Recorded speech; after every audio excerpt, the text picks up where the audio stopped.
പവിത്രം എപ്പിസോഡിലെ പുതിയൊരു വീഡിയോയിലേക്ക് എല്ലാവർക്കും സ്വാഗതം. ഈ വീഡിയോ ഇഷ്ടപ്പെടുവാണെങ്കിൽ ഒന്ന് ലൈക്ക് ചെയ്തും സബ്സ്ക്രൈബ് ചെയ്തും ഒന്ന് സപ്പോർട്ട് ചെയ്യണം കേട്ടോ. അങ്ങനെ വിക്രമും ശ്രീനി സാറും ചായ കുടിച്ചുകൊണ്ടിരിക്കുന്ന സമയത്ത് അങ്ങോട്ടേക്ക് വേദ എത്തുന്നുണ്ട്. വേദയെ കാണുന്ന സമയത്ത് ഞെട്ടി നിൽക്കുവാണ് വിക്രം. ഇവള് വന്നിട്ട് എന്താ പറയാൻ പോകുന്നേന്നൊക്കെ ആലോചിക്കുന്നുണ്ട്. ആ സമയത്ത് അവിടേക്ക് സുധ എത്തുന്നുണ്ട്. അപ്പോൾ സുധ ചോദിക്കുവാണ്, ആ വേദ എത്തിയോ? വേദ എന്താ ഇവിടെ തന്നെ നിൽക്കുന്നത്? ഇവിടെ ഇരിക്കേ. നിങ്ങളുടെ വീട്ടിൽ വന്നപ്പോ നിങ്ങൾ ഞങ്ങളോട് പെരുമാറിയതുപോലെ ഇവിടെ ഞങ്ങൾ അങ്ങനെ പെരുമാറുമെന്ന് കരുതിയോ? അങ്ങനെ വിചാരിച്ചിട്ടാണോ ഇവിടെ നിൽക്കുന്നേ? ആ സമയത്ത് വേദ ചോദിക്കുവാണ്, അതിന് ഞാൻ മോശമായിട്ട് വേറൊന്നും സംസാരിച്ചില്ലല്ലോ നിങ്ങളോട്. വിക്രമുമായിട്ടുള്ള ബന്ധം അവസാനിക്കണം എന്ന് മാത്രമല്ലേ ഞാൻ പറഞ്ഞത്. ആ സമയത്ത് വിക്രം ചാടി എണീറ്റ് വരുന്നുണ്ട്. അതിനിതൊക്കെ പറയാൻ നീ ആരാടി? അങ്ങനെ ചാടി എണീക്കുന്ന ശ്രീകാന്ത് വിക്രമിനെ ശ്രീനിവാസ സാറ് തടയുന്നുണ്ട്. എന്നിട്ട് ശ്രീനി സാർ ചോദിക്കുവാണ്, വേദ എന്താ വന്നത്? അപ്പോ വേദ പറയുവാണ്, ചില കാര്യങ്ങളൊക്കെ ചോദിച്ചറിയാനുണ്ട്. അതിനെന്താ? വേദ ചോദിച്ചോളൂ. ആ സമയത്ത് വേദ പറയുവാണ്, അത് നമ്മൾ രണ്ടുപേരും മാത്രം അറിയാൻ പാടുള്ള കാര്യമാണ്, അതുകൊണ്ട് അപ്പുറത്തേക്ക് മാറി നിൽക്കാന്ന് പറയുന്നുണ്ട് വേദ. ആ സമയത്ത് ശ്രീനിവാസ സാർ ഒരു സിഗരറ്റ് വലിക്കാൻ വേണ്ടി എടുക്കുന്നുണ്ട്.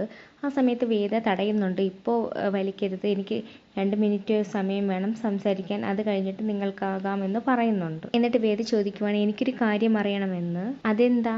വിക്രം ജയിലിലായതിനു ശേഷമാണല്ലോ നിങ്ങൾ രണ്ടുപേരും തമ്മിൽ കണ്ടുമുട്ടിയത്. വിക്രം മരിക്കാൻ കിടന്നപ്പോൾ നിങ്ങളാണല്ലോ രക്ഷിച്ച് കൂടെ കൂട്ടിയത്. അതിനുശേഷമാണല്ലോ നിങ്ങൾ ഓരോ കാര്യങ്ങൾ വിക്രമിന് വേണ്ടി ചെയ്യാൻ തുടങ്ങിയത്.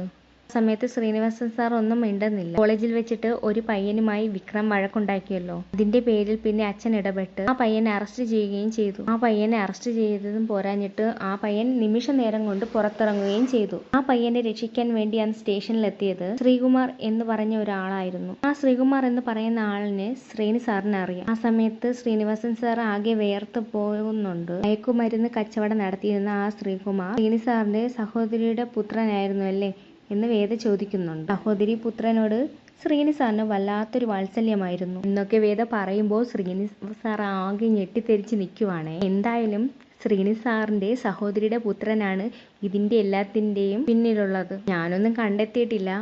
എന്തെങ്കിലും കണ്ടെത്തി കഴിഞ്ഞാൽ വിക്രമുമായിട്ട് ഇങ്ങോട്ട് ഒരു വരവ് ഇങ്ങോട്ടേക്ക് വരും. അന്ന് എന്റെ ചില ചോദ്യങ്ങൾക്കും വിക്രമിന്റെ ചില ചോദ്യങ്ങൾക്കും സാറ് മറുപടി പറയേണ്ടി വരും. ഞാൻ എന്തായാലും ആ കേസിന്റെ പുറകില. ഞാൻ എന്തായാലും അത് കണ്ടെത്തിയിരിക്കും, അതുറപ്പാണ്. ഇങ്ങനെ വേദ ശ്രീനി സാറിനോട് പറഞ്ഞിട്ട് അങ്ങോട്ടേക്ക് പോകുന്നുണ്ട്. വേദ പറയുന്നത് കേട്ടിട്ട് ആകെ ഞെട്ടിത്തെരിച്ച് നിൽക്കുവാണേ ശ്രീനിവാസൻ. ആ സമയത്ത് അങ്ങോട്ടേക്ക് വിക്രം എത്തുന്നുണ്ട്. ശ്രീനിവാസൻ സാറാണെങ്കിൽ വേഗം തന്നെ ഒരു സിഗരറ്റ് ഒക്കെ എടുത്ത് വലിക്കുന്നുണ്ട്. ആ സമയത്ത് വിക്രം വന്ന് ചോദിക്കുകയാണ്, എന്താ സാർ അവള് വന്ന് പറഞ്ഞത്? ആ സമയത്ത് ശ്രീനി സാർ പറയുവാണ്, അവൾ നല്ല മിടുക്കിയാണ്. ശേഷം രണ്ടാളും അകത്തേക്ക് കയറി പോകുന്നുണ്ട്. പിന്നെ കാണിക്കുന്നതെന്ന് വെച്ചാൽ ദർശനെ കാണാനായിട്ട് വേദ വന്നിരിക്കുവാണ്. ദർശൻ വിളിച്ചു വരുത്തിയതാണ് വേദയെ. അപ്പോൾ വേദ ചോദിക്കണേ, എന്താ ഇത് ആരാണെന്നറിയാവോ? വേറൊരാൾ അവിടെ ഇരിപ്പുണ്ട്.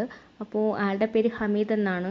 ഇപ്പോൾ റിട്ടയർഡ് ആയി കഴിഞ്ഞിട്ട് 3 വർഷമായി. പോലീസിലായിരുന്നു. അല്ല, വിക്രമിന്റെ കേസിൽ വേദ കുറച്ച് അന്വേഷണമെല്ലാം അന്വേഷിക്കണമെന്ന് എൻ്റെ അടുത്ത് പറഞ്ഞില്ലായിരുന്നോ? അത് കാരണത്താലാണ് ഹമീദൊക്കെ ഇവിടെ എത്തിയത്. അപ്പോ എങ്ങനെയാണ് എന്നൊക്കെ വേദ ചോദിക്കുവാണ്. അന്ന് വിക്രമിനെ അറസ്റ്റ് ചെയ്ത കൂട്ടത്തിൽ ഈ ഹമീദിക്കയും ഉണ്ടായിരുന്നു. അപ്പോ കുറെ കാര്യങ്ങൾ ഹമീദിനും അറിയാം. അന്ന് വിക്രം അച്ഛന് വേണ്ടിയിട്ടാണ് ആ സംഭവം ഏറ്റെടുത്തത് എന്ന് വേദ പറഞ്ഞല്ലോ. അത് സത്യമാണെന്ന് ഇവർക്കും അറിയാം. പോലീസിന് അതിനെ കുറിച്ച് നല്ല ധാരണയുണ്ട്. ആ സമയത്ത് വേദ ചോദിക്കുകയാണ്, സാറിന് ഈ കേസിനെ പറ്റി എന്താണ് പറയാനുള്ളത്? ആ സമയത്ത് ഹമീദ് പറയുവാണ്, അന്ന് പോലീസുകാർക്ക് എല്ലാവർക്കും അറിയാമായിരുന്നു വിക്രം അത് ചെയ്തിട്ടില്ല എന്ന്. പോലീസിന് കിട്ടിയ ഇൻഫർമേഷൻ അനുസരിച്ചിട്ട് മാഷ് കുട്ടികൾക്കിടയിൽ മയക്കുമരുന്ന് കച്ചവടം നടത്തുന്നു എന്ന് പറഞ്ഞു. അച്ഛൻ ഒരിക്കലും അങ്ങനെ ഒരു കാര്യം ചെയ്യില്ല എന്ന് പോലീസ് പിന്നെ കണ്ടെത്തിയില്ലേ? അതെനിക്കറിയാം, പക്ഷേ അത് പറഞ്ഞിട്ട് കാര്യമില്ലല്ലോ. അന്ന് ആ സമയത്ത് ആ പയ്യനെ അറസ്റ്റ് ചെയ്യാൻ വേണ്ടിയിട്ട് മാഷാണല്ലോ മുൻകൈ എടുത്തത്. പോലീസുകാർ ആവർത്തിച്ചിട്ട് ചോദിച്ചിട്ടും വിക്രം അത് നിഷേധിച്ചിട്ടില്ല. വിക്രം തന്നെയാണ് അത് ചെയ്തത് എന്ന് പറയുകയാണ് ചെയ്തത്. അത് എന്തുകൊണ്ടാണെന്ന് വെച്ചാൽ അത് ചെയ്തയാളെ വിക്രമിന് നന്നായിട്ട് തന്നെ അറിയാം. അതുകൊണ്ട് തന്നെയാണെന്ന് ആ പോലീസുകാരൻ പറയുന്നുണ്ട്. പിന്നെ കാണിക്കുന്നതെന്ന് വെച്ചാൽ വിക്രമാണെങ്കിൽ വേദയോട് ദേഷ്യപ്പെടുവാണ്. ഇതൊക്കെ അന്വേഷിക്കാൻ നീ ആരാടി? നീ എന്തിനാ ഇതൊക്കെ അന്വേഷിക്കുന്നത്? ആ സമയത്ത് വേദ ചോദിക്കുകയാണ്, ഞാൻ നിങ്ങളുടെ ഭാര്യയാണ്. ആ ഒരു അവകാശത്തിലാണ് ഞാൻ ഇതൊക്കെ അന്വേഷിക്കുന്നത്. ആ സമയത്ത് വിക്രം ചോദിക്കുവാണ്, നീ ഇപ്പോ തൽക്കാലം അതൊന്നും അന്വേഷിക്കേണ്ട. അത് അന്വേഷിക്കേണ്ട ഒരു കാര്യവുമില്ല. നീ എന്തിനാണ് ആവശ്യമില്ലാത്ത കാര്യങ്ങളൊക്കെ കുത്തിപ്പോക്കാൻ നോക്കുന്നത്? അതൊക്കെ കഴിഞ്ഞ കാര്യങ്ങളല്ലേ എന്ന് ചോദിക്കുമ്പോൾ വേദ പറയുവാണ്, 6-7 വർഷം എന്തിനാണ് എന്റെ ഭർത്താവ് ജയിലിൽ കിടന്നത്? ചെയ്യാത്ത തെറ്റിനാണ് തെറ്റാണോ അതോ ചെയ്ത തെറ്റിനാണോ എന്നൊക്കെ എനിക്കറിയണ്ടേ? അതിനുള്ള അവകാശം എനിക്കുണ്ട്. അതുകൊണ്ട് തന്നെ ഞാൻ ഇതിനെപ്പറ്റി അന്വേഷിക്കും. ആ സമയത്ത് വിക്രം പറയുവാണ്, ചെയ്യാത്ത തെറ്റെന്ന് നിങ്ങളൊക്കെയല്ലേ പറയുന്നത്, ഞാനത് പറയുന്നില്ലല്ലോ, ഞാനത് അനുഭവിച്ചതാണ്. അതുകൊണ്ട് ഇനി അതിനെപ്പറ്റി ചിന്തിക്കണ്ട. ഞാൻ സ്വയം മയക്കുമരുന്ന് ഉപയോഗിച്ചും അത് മറ്റുള്ള ആളുകൾക്ക് കച്ചവടം നടത്തിയതും പോലീസുകാരെ തെളിയിച്ചിട്ടുള്ള കാര്യമാണ്. അതിന്റെ ശിക്ഷയും ഞാൻ അനുഭവിച്ചു. പിന്നെ എന്തിനാണ് ഇനി അതിന്റെ പിന്നിലേക്ക് പോകുന്നത് എന്ന് വിക്രം ചോദിക്കും. ആ സമയത്ത് വേദ പറയുവാണ്, നിങ്ങൾ ഒരിക്കലും ആ മയക്കുമരുന്ന് കൈകൊണ്ട് തൊട്ടിട്ടില്ല. ആ മയക്കുമരുന്നും മദ്യമൊന്നും കൈകൊണ്ട് തൊട്ടിട്ടേ ഇല്ല. അതൊക്കെ എന്നോടൊരിക്കൽ തുറന്നു പറഞ്ഞതാണ് നിങ്ങൾക്കത് ഓർമ്മയില്ലേ? പിന്നെങ്ങനെയാ നിങ്ങൾ ആ സാധനം ഉപയോഗിച്ചു, അത് അച്ഛന്റെ ബാഗിൽ വെച്ചു എന്ന് ഞാൻ വിശ്വസിക്കുന്നത്? ഞാൻ ഒരിക്കലും അങ്ങനെ വിശ്വസിക്കത്തില്ല. പിന്നെ ഈ കാര്യം നിങ്ങൾ ഉറപ്പിച്ച് പറയുന്നത്, ആ ഒരു മയക്കുമരുന്ന് എങ്ങനെയാണ് അച്ഛന്റെ കയ്യിൽ വന്നതെന്ന്, അത് ആരാണ് വെച്ചതെന്നും നിങ്ങൾക്ക് നന്നായിട്ട് അറിയാം. അതുകൊണ്ടാണ് നിങ്ങൾ ഇതൊക്കെ മറച്ചു വെക്കുന്നത്. അച്ഛനെ ഒരിക്കലും നിങ്ങൾ ഈ കേസിൽ ഉൾപ്പെടുത്താൻ ആഗ്രഹിക്കുന്നില്ല. അതിനാലാണ് നിങ്ങൾ അത് തുറന്നു പറയാത്തത്. ആ സമയത്ത് വിക്രം പറയുവാണ്, ആ കാര്യം എനിക്കറിയാന്ന് വെച്ചോ, എന്നാലും നീ അതറിയത്തില്ല. ആ സമയത്ത് വേദ പറയുവാണ്, ഞാൻ അറിയും. ഈ കേസിന്റെ അവസാന തുമ്പത്ത് വരെ ഞാൻ എത്തിയിട്ടുണ്ട്. അതുകൊണ്ട് തന്നെ ഞാൻ ഉറപ്പായിട്ടും അത് കണ്ടുപിടിച്ചിരിക്കും എന്ന് തന്നെ വേദ പറയുവാണ്. ആ സമയത്ത് വിക്രം പറയുവാണ്, എന്തായാലും എന്റെ വായിൽ നിന്ന് നീ അതറിയത്തില്ല, ഒരിക്കലും നീ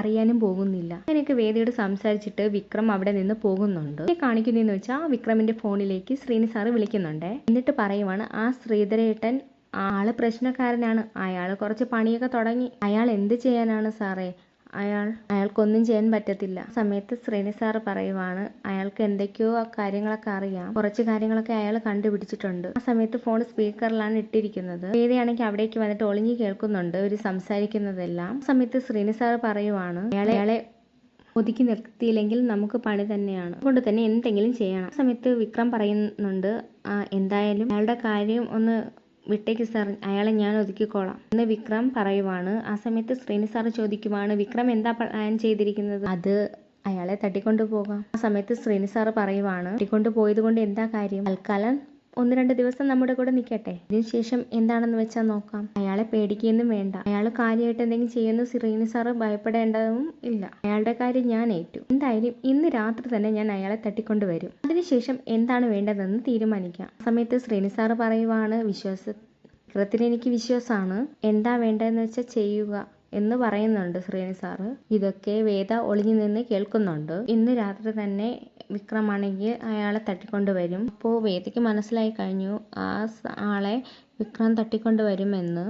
പിന്നെ അത് കേസൊക്കെ ആകുന്നുണ്ട്. അപ്പോൾ വേദ ഇതറിഞ്ഞ് ടെൻഷൻ അടിച്ച് നിൽക്കുവാണ്. അതിനുശേഷം കാണിക്കുന്നത് വെച്ചാൽ സ്റ്റെപ്പിൽ വേദ വന്ന് ഇരിക്കുന്നുണ്ട്. അങ്ങനെ വേദ സ്റ്റെപ്പിൽ ഇരിക്കുന്നത് കണ്ടിട്ട് ശ്രീജ വന്ന് ചോദിക്കുവാണ്, എന്താ വേദ ആലോചിച്ചിരിക്കുന്നത്, ഭയങ്കര ചിന്തയിലാണല്ലോ എന്ന് ശ്രീജ ചോദിക്കുവാണ്. ആ സമയത്ത് വേദ പറയുവാണ്, ഈ ആണുങ്ങളുടെ തലയിൽ നിലാവെന്ന് പറയുന്നത് വെറുതെയാ, മുന്നും പിന്നും ആലോചിക്കാതെ ഓരോ കാര്യങ്ങൾ അങ്ങോട്ട് ചെയ്യും. ആ സമയത്ത് ശ്രീജ ചോദിക്കുകയാണ്, അപ്പോൾ വിക്രമുമായിട്ട് എന്തോ വഴക്കുണ്ടായിട്ടുണ്ടല്ലേ? ആ സമയത്ത് വേദ ചോദിക്കുകയാണ്, ഞാനാണോ വഴക്കുണ്ടാക്കുന്നത്? ഓരോ പ്രശ്നങ്ങൾ ഉണ്ടാക്കി വെച്ചിട്ട് പിന്നത്തേക്ക് ഇതിനേക്കാളും വലിയ പ്രശ്നമാവും എന്ന് വേദ പറയുമ്പോൾ എന്താന്ന് ചോദിക്കുന്നുണ്ട് ശ്രീജ. ഇന്ന് ഞാനേ ആ ശ്രീനി സാറിന്റെ വീട്ടിലേക്ക് പോയപ്പോൾ ആ ശ്രീധരേട്ടനെ കണ്ടിരുന്നു.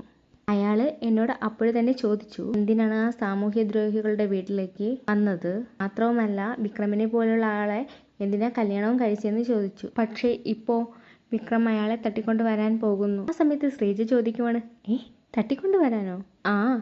തട്ടിക്കൊണ്ടുവരാൻ. അപ്പോൾ ശ്രീജ ചോദിക്കുവാണ്, അതെന്തിനാ? അപ്പോൾ വേദ പറയുവാണ്, അത് ശ്രീനി സാറ് പറഞ്ഞിട്ട്. ശ്രീനി സാറാണെങ്കിൽ ഓരോ കാര്യങ്ങൾ പറഞ്ഞ് വിക്രമിനെ കൊണ്ട് അതൊക്കെ ചെയ്യിപ്പിക്കുകയല്ലേ, അപ്പോൾ പിന്നെ എങ്ങനെയാണ് ഇതൊക്കെ ചെയ്യാതിരിക്കുക? അപ്പോൾ അത് കേസാകത്തില്ലേ? ആകും, കേസാകും. ഒരു കാര്യം ചെയ്യ്, ശ്രീനി സാറിനെ വിളിച്ച് അറിയിക്കുക, അങ്ങനെയാണെങ്കിൽ ശ്രീധരേട്ടനെ വിളിച്ച് പറഞ്ഞാൽ പോരെ എന്ന് ശ്രീജ ചോദിക്കുന്നുണ്ട്. ശ്രീധരേട്ടനെ വിളിച്ച് പറഞ്ഞാൽ ശ്രീധരേട്ടൻ അപ്പോൾ തന്നെ കേസുമായി മുന്നോട്ട് പോകും. പിന്നെ ആ കേസിന്റെ പിന്നാലെ ഞങ്ങൾ നടക്കേണ്ടി വരും. അപ്പോൾ പിന്നെ എന്ത് ചെയ്യും? എന്തെങ്കിലും ചെയ്യണം. ഈ തട്ടിക്കൊണ്ടു പോകുന്നത് വലിയ കേസല്ലേ, വലിയ തെറ്റല്ലേ അത് എന്നൊക്കെ ചോദിക്കുന്നുണ്ട്. അച്ഛൻ അറിഞ്ഞാൽ പിന്നെ പോയി എന്ന് ശ്രീജ പറയും. ആ സമയത്ത് വേദ പറയുവാണ്, അത് തന്നെയാണ് ഞാനും ആലോചിക്കുന്നത്, എന്തെങ്കിലും ഒരു വഴി വെച്ചിട്ട് അത് നമുക്ക് തടയണം. ആ സമയത്ത് ശ്രീജ ചോദിക്കുന്നത്, എങ്ങനെ തടയും? അപ്പോൾ വേദ പറയുവാണ്, ശ്രീജേട്ടത്തി എൻ്റെ കൂടെ നിൽക്കണം, നമുക്കൊരു കാര്യം ചെയ്യാം. എന്ത്? അതിനു വേണ്ടി ഞാൻ ഒരു കാര്യം പറയാം. ആ സമയത്ത് നന്ദിനി അവിടെ വന്ന് നിൽക്കുവാണേ. ശ്രീജേട്ടത്തി, ഇന്ന് ഞാൻ പറയുന്ന കാര്യങ്ങളെല്ലാം എനിക്ക് വേണ്ടി ചെയ്യണം. ഇതൊക്കെ കേട്ടുകൊണ്ട് നന്ദിനി ഇങ്ങോട്ടേക്ക് വരുന്നുണ്ട്. ആ സമയത്ത് നന്ദിനി ചോദിക്കുകയാണ്, എന്താണ് ഇവിടെ ഒരു ഗൂഢാലോചന? ഞാൻ ഇടയ്ക്കൊക്കെ കാണുന്നുണ്ട് രണ്ടുപേരും മാറി നിന്ന് കുശുകുശുക്കുന്നത്. എന്താ ഒരു ഗൂഢാലോചന, എന്നോട് കൂടി പറയേ. ആ സമയത്ത് ശ്രീജ ഒന്നും മിണ്ടത്തില്ല. വേദ പറയുവാണ്, അത് ഈ വീട്ടില് ഏറ്റവും കൂടുതൽ വഴക്കുണ്ടാക്കുന്നത് നന്ദിനി ഏട്ടത്തില്ലേ, അപ്പോൾ നന്ദിനി ഏട്ടത്തിയെ ഞങ്ങൾ അങ്ങ് ഇല്ലാതാക്കിയാലോ എന്നൊരു വിചാരം. എന്ത്? നന്ദിനി ഏട്ടത്തി എന്തെങ്കിലും ചെയ്യാനായിട്ട് ആ സമയത്ത് നന്ദിനി ചോദിക്കുവാണ്, കുതന്ത്രം മെനയുവാണോ?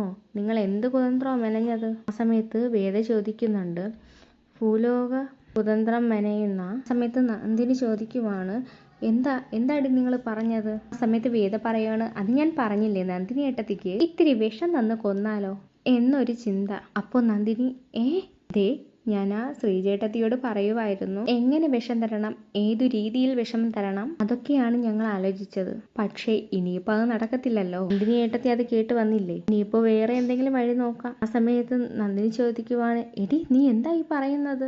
അതെ, നന്ദിനി ഏട്ടത്തിയാണ് എപ്പോഴും പ്രശ്നക്കാരി. അപ്പോൾ ആ പ്രശ്നം ഇല്ലാതായ പിന്നെ വേറൊരു പ്രശ്നം ഈ വീട്ടിൽ ഉണ്ടാകത്തില്ലല്ലോ. അതുകൊണ്ടാണ് ഞാനും ശ്രീജേട്ടത്തിയും കൂടി അങ്ങനെ തീരുമാനിച്ചത്. അപ്പോൾ ഞാനങ്ങനെ പറഞ്ഞപ്പോൾ ശ്രീജേട്ടത്തി അങ്ങനെയല്ല പറഞ്ഞത്. ശ്രീജേട്ടത്തി പറഞ്ഞത് വേറെ ഏതെങ്കിലും രീതിയിൽ കൊന്നാൽ മതി എന്നാണ്. അപ്പോൾ ശ്രീജയാണെങ്കിൽ ആകെ ഞെട്ടി നിൽക്കുവാണ്. നന്ദിനിയാണെങ്കിൽ ശ്രീജയെ നോക്കുന്നുണ്ട്. എന്നിട്ട് വേദ പറയുവാണ്, അതെ ശ്രീജേട്ടത്തിയുടെ മെക്കിട്ട് കയറാൻ നോക്കണ്ട കേട്ടോ, കൊല്ലാനുള്ള തീരുമാനം എന്റേതായിരുന്നു. അപ്പോൾ പ്ലാനിങ് ഇപ്പോൾ എന്തായാലും ചീറ്റിപ്പോയി, വേറെ ഏതെങ്കിലും ഒരു പ്ലാനിങ് നോക്കണം. സമയത്ത് ശ്രീജ പറയുവാണ്, അയ്യോ വേദേ. അപ്പോൾ വേദ പറയണ, അത് കുഴപ്പമില്ല, ഇനിയിപ്പോൾ നമുക്ക് ഷോക്ക് അടിപ്പിച്ച് കൊല്ലാം എന്ന് പറഞ്ഞിട്ട് വേദ പോകുന്നുണ്ട്. നന്ദിനിയാണെങ്കിൽ ആകെ പേടിച്ച് നിൽക്കുവാണ്. കാണിക്കുന്നത് വേദ പായസം ഉണ്ടാക്കുവാണ്. ആ സമയത്ത് നന്ദിനിക്ക് ആകെ പേടിയാകുന്നുണ്ട്. വിക്രമെങ്ങാനും ഇതറിയോ? അറിയുന്നില്ല, ഇത്തിരി ഉറക്കഗുളിക കൊടുത്തിട്ടുണ്ടായിരുന്നെങ്കിൽ. പവിത്രം എപ്പിസോഡിലെ പുതിയൊരു വീഡിയോയിലേക്ക് എല്ലാവർക്കും സ്വാഗതം. ഈ വീഡിയോ ഇഷ്ടപ്പെടുവാണെങ്കിൽ ഒന്ന് ലൈക്ക്. പറഞ്ഞ വാക്ക് പാലിക്കാത്തപ്പോഴേ ശ്രീനി സാറിന് അങ്ങ് ഇഷ്ടക്കേട് ഉണ്ടായിക്കോളും. എന്തായാലും ശ്രീജേട്ടത്തി ഇത് കൊണ്ടു കൊടുക്ക്, പിന്നെ അല്ലാതെ ശ്രീജേട്ടത്തി എന്നെ കൊണ്ടു കൊടുക്കണം. സമയത്ത് ശ്രീജേട്ടത്തി ചോദിക്കണേ, പിന്നെ ഞാനാണോ കൊടുക്കണ്ടേ?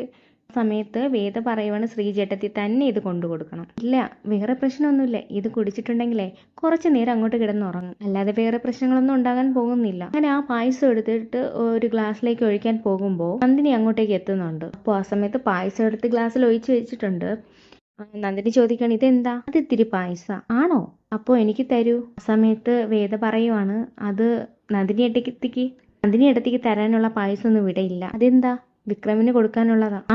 അപ്പോൾ വിനയേട്ടനും കൊടുക്കണം. വിനയേട്ടനും പായസം എന്ന് വെച്ചാൽ ഭയങ്കര ഇഷ്ടമാണ്. ആ സമയത്ത് വേദ പറയുവാണ്, ഏട്ടന് വേണമെങ്കിലേ നന്ദിനി ഏട്ടത്തി ഉണ്ടാക്കി കൊടുത്താൽ മതി എന്ന് പറയുന്നുണ്ട്. ആ സമയത്താണെങ്കിൽ നന്ദിനി ആ പായസം തട്ടിപ്പറിച്ച് വാങ്ങി കുടിക്കുന്നുണ്ട്. വേദയാണെങ്കിൽ തലയിൽ കൈയും വെച്ച് കൊണ്ട് നിൽക്കുന്നുണ്ട്. പായസം എടുത്ത് കുടിച്ചത് കൊണ്ട് വേദ തലയിൽ കൈയും വെച്ച് നിൽക്കുന്നുണ്ട്. മാത്രമല്ല ശ്രീജേട്ടത്തിയും ഞെട്ടി നിൽക്കുവാണേ നന്ദിനി ഏട്ടത്തി പായസം എടുത്ത് കുടിക്കുന്നത് കാണുമ്പോൾ. മാത്രവുമല്ല നന്ദിനിയാണെങ്കിൽ ആ പായസം കുടിക്കുകയും ചെയ്യുന്നുണ്ട്. വേദയാണെങ്കിൽ വേറൊരു ഗ്ലാസ്സിലും പായസം ഒഴിച്ച് വെച്ചിട്ടുണ്ടായിരുന്നു, അതാണ് വിക്രമിന് കൊണ്ടുവന്ന് കൊടുക്കുന്നത്. ആ പായസം കുടിക്കുന്നുണ്ട്. പിന്നെ മാത്രമല്ല ശ്രീജയാണെങ്കിൽ പായസം കുടിച്ച് ക്ഷീണത്തിൽ കിടന്നുറങ്ങുന്നതും കാണിച്ചിട്ടുണ്ട്.